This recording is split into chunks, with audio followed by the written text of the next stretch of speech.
আমি খুব উদ্বিগ্ন হৈ আছিলোঁ। এতিয়া মানে আকৌ এবাৰ লগ হ'বৰ কাৰণে আৰু কথাখিনি খোলোচাকৈ মুকলি মনেৰে পাতিবৰ কাৰণে এটা সুযোগ ডক্টৰ গোহাঁই ছাৰহঁতে আমাক দিছে। মই আশা কৰোঁ যে আজিৰ দিনটোৰ পাছত আৰু কোনো ধৰণৰ অনিশ্চয়তা নাথাকিব।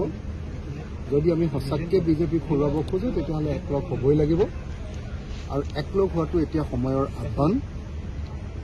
আৰু যদি কোনোবাই একলগ নহয়, বিভিন্ন কাৰ্যসূচীৰে পলাই কাৰণে চেষ্টা কৰে, তেতিয়া বুজিব লাগিব যে তেওঁলোকে বিজেপিক জিকাব। সকলো ঠিকে থাকে, কিন্তু দেখিলোঁ পাব কংগ্ৰেছে আসনটো এৰি দিব নোখোজে শেষত। বাকীবিলাকতো চবেই ধুনীয়াকৈ সমিল মিলেৰে খেলিব খোজে। কংগ্ৰেছে আসনটো ইলেকশ্যনৰ সময়ত এৰি দিব নোখোজে। গতিকে এই প্ৰশ্নটোৰ উত্তৰ অকল কংগ্ৰেছে দিব পাৰিব, বাকীবিলাকে কোনেও দিব নোৱাৰে প্ৰশ্নটোৰ উত্তৰ। আমিতো চবেই বিচাৰোঁ যে একলগ হৈ সন্মান সহকাৰে আৰু এখন কমন মিনিমাম প্ৰগ্ৰেম লৈ আমি আগবাঢ়ি যাব লাগে।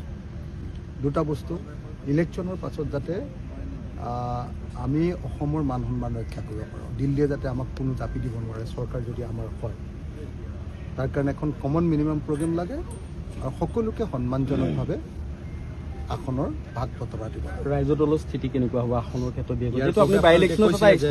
আগতে গোটেইখিনি বস্তু কথাবোৰ পাতি ল'ব লাগিব, আসনৰ ক্ষেত্ৰতে হওক বা আন ক্ষেত্ৰতে হওক। চিয়'ৰ হয়, সেইটো সঁচা কথা যে কালি ভালো লাগিছে বাৰু এটা যে আজি নে কালি দেখিলোঁ ফটককৈ যে ভূপেন বৰা ডাঙৰীয়াই কৈছে যে এইবাৰ 6 মাহৰ আগতে কেণ্ডিডেট ফিক্স হ'ব।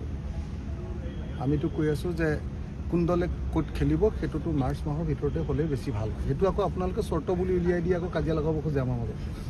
আপোনালোকোতো কম নহয় ন, তো গতিকে আপোনালোকে আকৌ চৰ্ত বুলি কৈ দিয়ে।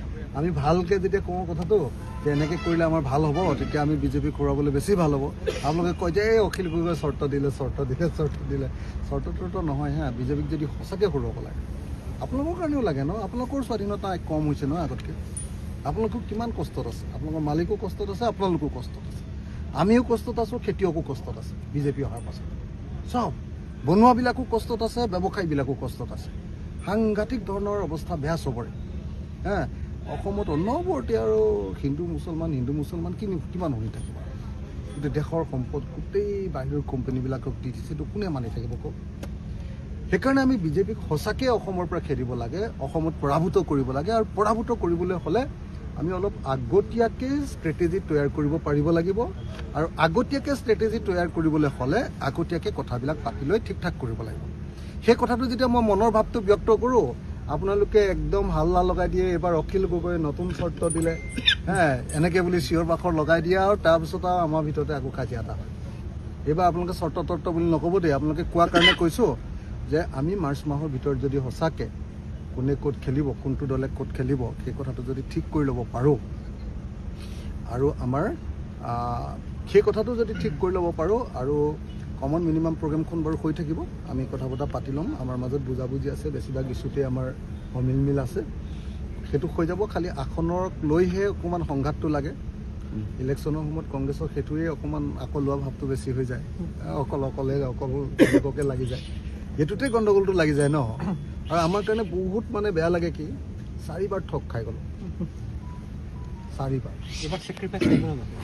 এই অকল আমিয়ে চেক্ৰিফাইচ কৰি থাকিম নেকি সদায়? 4বাৰ প্ৰথমবাৰ ৰাম টাঙন দিলে আমাক, আমাৰ লগত একেলগে কৰিম বুলি কৈ আমাক ৰাম টাঙন খাই আকৌ আহিবলগীয়া হৈছে। এইটো এটা কথা চাবলৈ গ'লে যদি একত্ৰিত হ'ব বিচাৰিছে। বিজেপি খেদিব লাগে নে নাই? খেদিবতো লাগে, আপোনালোকৰ মতে নালাগে হয়নে নহয়? যদি বিজেপিক খেদিব লাগেতো গণ্ডগোল কৰিলেও আহিব লাগিব, লগ হ'বই লাগিব। আমি উপায় নাই আমাৰ। বিজেপিক খেদাটো আমাৰ জীৱনৰ ফল। এইবাৰ ছেক্ৰিফাইচ নকৰে। ছেক্ৰিফাইচ নহয় মানে সদায়তো এটা পাৰ্টিয়ে ছেক্ৰিফাইচ কৰে। 21